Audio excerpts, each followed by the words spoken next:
Saan po tayo, Master? Teacher? Teacher? Maestro. Andito tayo ngayon para pag-aralan. Okay po, teacher. Your skills are now at the point of spiritual insight. Okay po. I have several questions. What is the highest technique you hope to achieve? We have no technique. Kailangan ko ng mga technique, teacher. Pero okay lang po kahit hindi ko na po kailangan ng technique. Why is that? Because the word I does not exist. So, Ano pong gagawin natin, teacher?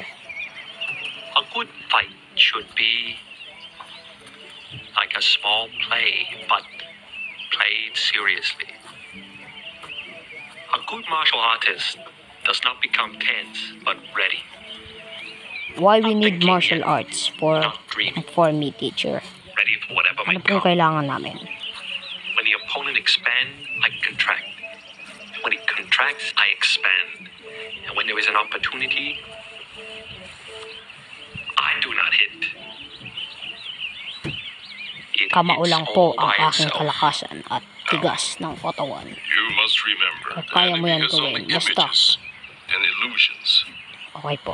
behind which he hides his true motives. Destroy the Yes, sir. image, and you will break the enemy. The it that you refer to is a powerful weapon, easily misused by the martial Pinakamapangyarihan artist who nakakabao. deserts his vows. For centuries now, the code of the Shaolin Temple has been preserved. Remember, the honor of our brotherhood has been held true. Okay.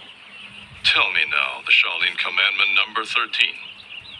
A martial artist has to take responsibility for himself and to accept the consequences of his own doing.